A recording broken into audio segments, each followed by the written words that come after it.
जय श्री गणेश दोस्तों। हमारी आज की कहानी का नाम है हैसियत। कहानी अच्छी लगे तो प्लीज चैनल को सब्सक्राइब कर लीजिएगा। अब शुरू करते हैं कहानी। शिखा बेटी, यह लो मिठाइयाँ ले आया, यहाँ की खास छेना की विभिन्न मिठाइयाँ। और हाँ, 3 दिन में खत्म हो जाना चाहिए, कहते ससुर विकास ने डाइनिंग टेबल पर मिठाइयाँ रख दी। अरे पापा, अभी पिछले वाले समाप्त नहीं हुए, फिर ले आए, प्यार से शिकायती लहजे में बोली शिखा। पुरानी मिठाइयों को निकाल नई आई मिठाइयों से डिब्बे भर दिए। शिखा को छेना की मिठाई बेहद पसंद थी।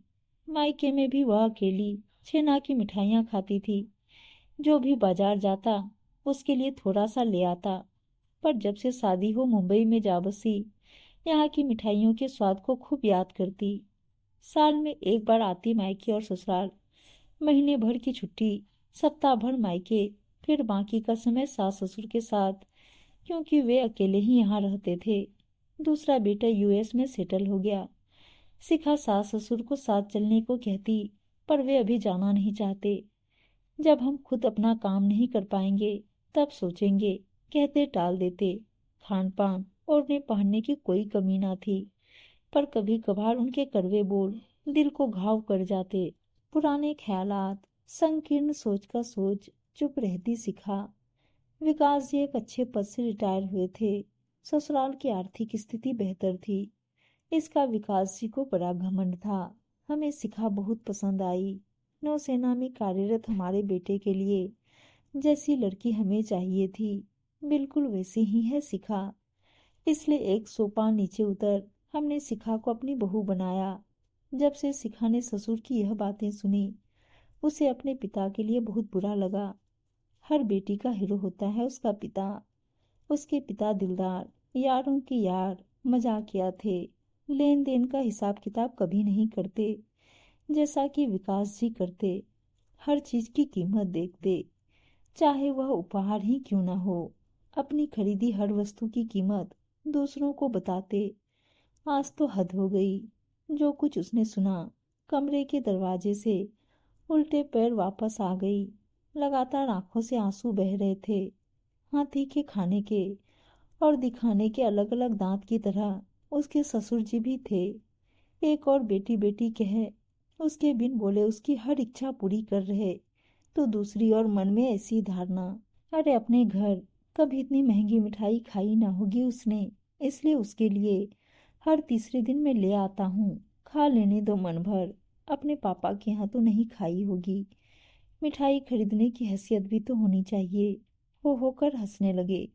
और मुंबई जाने पर यह मिठाइयाँ मिलेंगी नहीं, फोन पर किसी को कह रहे थे।